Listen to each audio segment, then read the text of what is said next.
As filmmakers, as writers, we had no interest whatsoever in putting our junk, our baggage into these movies. We just thought we should take what Tolkien cared about clearly, we should take those and we should put them into the film. This should ultimately be Tolkien's film, it shouldn't be ours. I mean, we had no interest in putting our messages into this movie, but we thought that we should honor Tolkien by putting his messages into it. He cared passionately about certain issues, and we thought what we should do to honor him is to make sure that what he cared about ends up in the movie. That's what we tried to do. October 14th, 2022. The day Amazon dropped the curtain on the 8th and supposedly final episode of Rings of Power. And spoiler alert, it tanked. I'm talking crickets. Nobody was singing its praises, and if people were talking about it, it wasn't good. Well, this is highly insulting. The finale turned into a hate watch fest, rather than a fan celebration. Yes, the series launched as the #1 show on Nielsen's streaming chart in its grand opening weekend. But fast forward a few weeks later, and it nosedived, losing its crown to other shows like The Witcher and Dahmer. There was this massive media campaign trying to paint it as a triumph. Amazon pulled out the big guns, roping in influencers who probably couldn't spell Tolkien if you asked them to. If, Sauron is hot, I feel like people will be like, I can fix him. They hit the delete button on hundreds of reviews, took a swing at fans, and borrowed a page from the Disney playbook, calling their audience racists and sexists because, that's the mature way to handle criticism. I am grateful you have not known evil as I have. But you have not seen what I've seen. I have seen my share. You have not seen what I have seen. New Zealand filmmaker Peter Jackson has clinched the biggest movie deal ever undertaken in the Southern Hemisphere. The multi-million-dollar deal will see Jackson make 3 films based on the Tolkien classic Lord of the Rings. Tolkien spent 38 years creating Middle-earth, handing the showrunners of Rings of Power a golden opportunity with most of the groundwork already laid out. All they had to do was make it interesting. Simple, right? Wrong. This is the worst thing I've ever seen! Instead of turning it into something mildly watchable, they did the exact opposite. Took Tolkien's masterpiece, watered it down, and threw in a dash of amateur fan fiction. Honestly, it's as clear as day that even a high schooler with a firmer grip on reality could have cooked up something better. Just to be clear, I'm not throwing shade at the writers here. That's not true. I know that's not. It's more about the studio laying down these unmistakably strict instructions and guidelines that left the writers with about as much choice as a cat in a room full of rocking chairs. They were essentially handed a script map with a follow this or else vibe. Creative freedom was always going to be in short supply. Cringeworthy. 100%. It's common knowledge that Hollywood has a hit or miss relationship with source materials. Sometimes they nail it, staying true to the original essence. First few seasons of Game of Thrones, the Harry Potter series. Other times, well, they miss the mark entirely, either by veering too far off course or just completely failing to capture the essence of the original. The Rings of Power is a prime example of how not to make a TV show. I don't even understand what this is. They took all the wrong lessons from Tolkien's playbook, tried to adapt them for the so-called modern audience, and guess what? Ended up with a colossal mess. Hollywood has this go big or go home attitude with their blockbuster productions. It's a strategy that's hit the jackpot in the past, but when it comes to TV shows, imagining how that approach translates into massive profits gets a bit trickier. A lot of those big budget movies and shows crash and burn. And it's not just a financial nosedive for the studios and investors. It's a collective lead down for all of us, tired of slogging through overproduced, underwhelming trash on our screens. A massive budget doesn't automatically equal high quality. Weird, I know. But for some reason, they're stuck in this loop where they think big bucks mean big success. Unfortunately, it often has the opposite effect. There have been loads of low-budget TV shows that skyrocketed to fame simply because they had great stories and well-developed characters, not because they had flashy effects or sets that could rival a Hollywood Hills mansion. Rings of Power missed the mark big time because it banked heavily on flashy visuals, diverse casting, rather than putting the spotlight on good storytelling.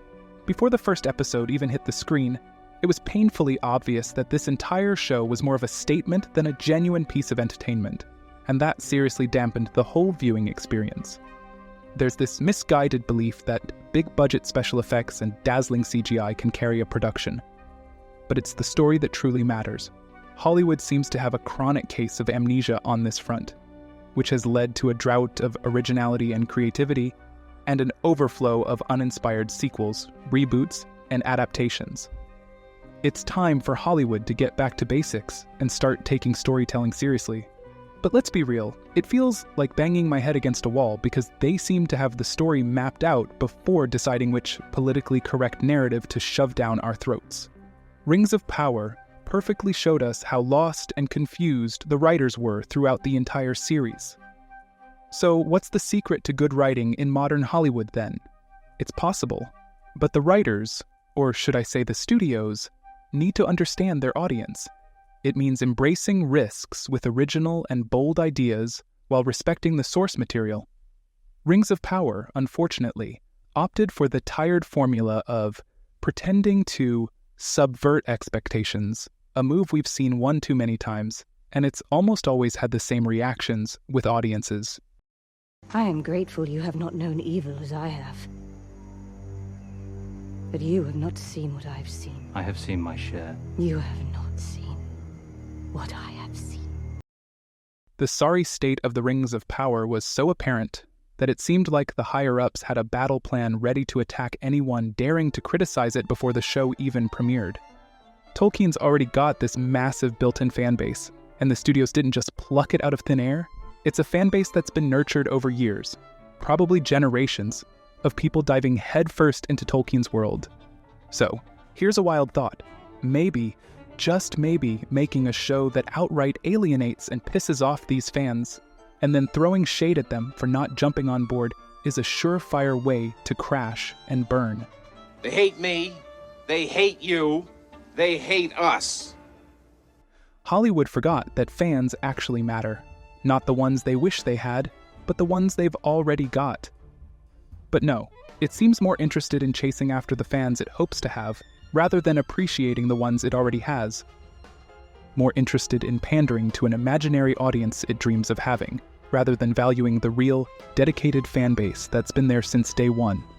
Amazon was gearing up for war with the fans, long before the first episode hit the screens, and guess what? This preemptive strike tactic blew up in their faces, adding fuel to the already blazing negative backlash facing the show. Instead of collaborating with the fans, the showrunners opted for a full-blown offensive right out of the gate.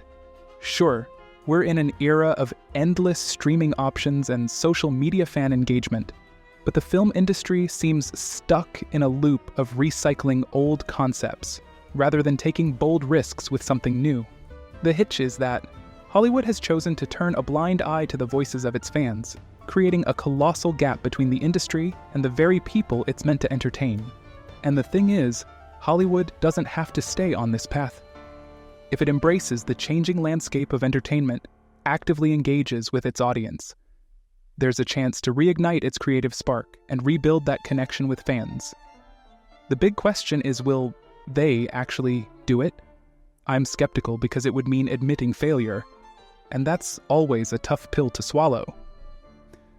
A fantastic way to close the growing gap is by harnessing social media as a positive force. No, I'm serious. Rather than treating fans as a begrudging necessity, studios could use these platforms to build connections, gather feedback, and genuinely grasp what audiences want.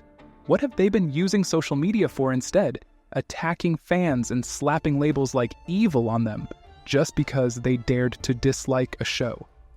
A golden opportunity squandered. Instead of constructing bridges and nurturing a sense of community, they've opted to dismantle their own fan base. And then, for some baffling reason, expect their show to thrive. There's a tempest in me. It swept me to this island for a reason. And it will not be quelled by you, Regent. Guys, modern writers carry a lot of responsibility when it comes to entertaining their audience. Sure, the main goal is delivering an enjoyable experience, But let's not forget the obligation to respect the source material and the lore of the story being brought to the screen. This becomes even more crucial when dealing with franchises like Lord of the Rings, where there's already a built-in fan base that expects some degree of accuracy. I never really thought that I'd one day get my hands on Lord of the Rings, which is like the holy grail of fantasy books. And it's 45 years since it was published. It's never been made into a film, and I never really dreamed that I'd be the guy to do that. When a studio decides to adapt a book, comic, or video game into a film, they essentially take ownership of that story and its characters. With that ownership comes a colossal responsibility to do justice to the narrative and its fans. It means staying true to the core elements of the original. The motivations, relationships of the characters, and maintaining the overall tone and aesthetic that fans hold dear. Did you have some kind of mechanism, in a sense, so that you could make sure that you were true to Tolkien? Well, we didn't want to put any of our own, certainly in terms of the thematic material, we didn't want to put any of our own baggage. I mean, we had no interest in putting our messages into this movie. So, when adapting someone else's work, it's not about your personal beliefs or opinions. It's about recognizing the brilliance of the original creator.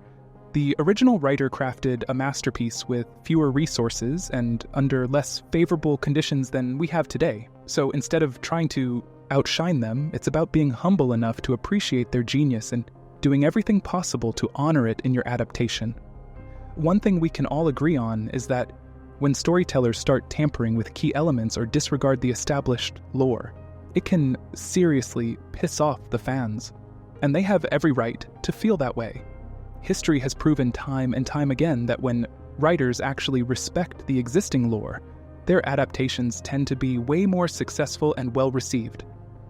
It's not exactly rocket science, you know? Fans generally appreciate it when the source material is treated with care and reverence. Harry Potter and Peter Jackson's Lord of the Rings franchises are perfect examples of this. These series stayed true to their source material and earned heaps of praise from both fans and critics for their faithfulness to the original stories. And you know what? It wasn't just the fans who were pleased. Staying true to the lore actually helped these films connect with a wider audience and make a ton of money too. Jackson's films are hands down the greatest trilogy ever made. It's been 20 years since they first hit the screens, and despite all the advancements in technology and special effects, they still managed to stand the test of time. Timeless and accessible. Now imagine if Jackson had been more interested in pushing certain agendas or hammering in a specific political message with his films. Sure, creative differences and some tweaks in the adaptation process are par for the course. But Hollywood rarely ever seems to handle these changes with care and almost never keep the source material and its fan base in mind. Rings of Power kicked off by trying to bring in Tolkien scholars for consultation, probably hoping to sprinkle some authenticity on their project. It backfired when they ended up parting ways with the scholar who likely dared to voice concerns about the adaptation veering too far from the source. Turns out, he had a point. The new direction threatened to turn Tolkien's world into something unrecognizable, and the rest is history.